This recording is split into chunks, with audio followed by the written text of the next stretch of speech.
Joining us now, Medal of Honor recipient and Army Staff Sergeant David Bellavia. David, Staff Sergeant, I said before I walked down here, I was like, I've never met David, but I can guarantee you that if somebody messed with my car in a parking lot, the stuff would go down and he would have my back. So that's how I view you, Mr. Bellavia. Looking at our assets in the Middle East, we still have 50,000 U.S. troops, 2 aircraft carrier strike groups, about 20 warships, more than a dozen air squadrons. At what point would you see the U.S. and our leaders using those assets to open the Strait of Hormuz, even take Carr Island? Well, I think the only reason why we're here is because of what happened about 48 hours before the ceasefire. The B-52s opened up on Carr Island and got really close to oil, but we didn't hit the oil. So we can do whatever we want. It's very clear. But I'll tell you, the one thing that you just put on the table, all those pieces, that war machine, you've also given them 3 days now where they're rested. They've got brand new socks. They've got warm chow, and they're ready to go. So what was so surprising about that first day of strikes is that it all happened at once. It all happened without warning.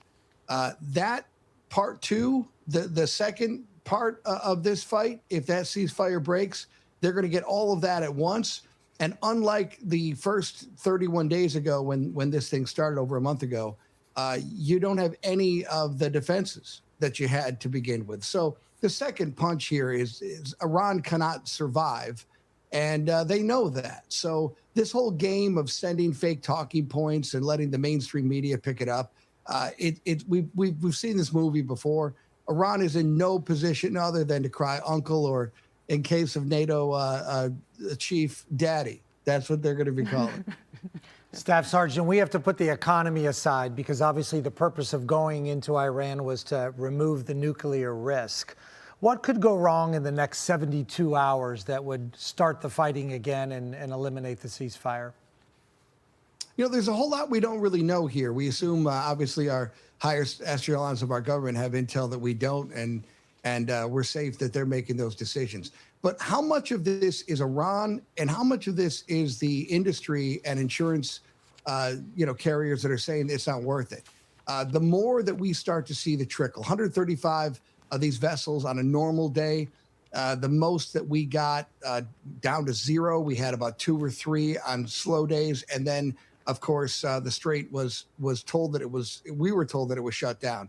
So if we're told now that the Strait is open and we have people that are dragging their feet, it's going to take a little bit more convincing to the industry to know that this is safe, that you can trust the Iranians as long as you have the American presence there. And if they're playing by their end of the deal, we should be back to normal if we have an agreement. That is, of course, depending on whether or not Iran is ready to make an agreement. But if you look at what they're up against right now, I mean, there's absolutely no tomorrow if they think that they're going to be able to fight this out. In the old days, they waited and they obstructed and they misled. Obama believed it. Biden believed it. A lot of Ben Rhodes scholars believed it. Right now, they know what American power is all about and what unconditional surrender means.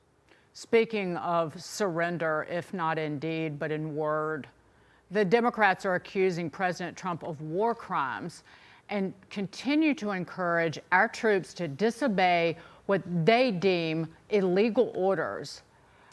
Staff Sergeant, what kind of impact does that have, this rhetoric, on our service members? I go back to like my, friends and my dad's best friend who served as a Huey helicopter pilot in Vietnam. It just diminishes their service, but also just is kind of an open display of disrespect and even endangers our men and women in service right now. You know, sometimes it's not the speech that's important or the words even said, it's who's delivering it. And unfortunately, with our friends on the Democrat side, there's just not any seriousness here. It's a party that doesn't have a platform. They exist just to obstruct. They're professional contrarians. We're talking about the 25th Amendment. Now, all of a sudden, Democrats care about $100 a barrel.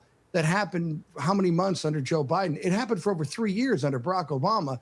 Nobody seemed to care about what oil cost per barrel. Now it's a big deal. Now we're talking about the 25th Amendment. I mean, we've heard them through 2 shutdowns now, try to blame everyone.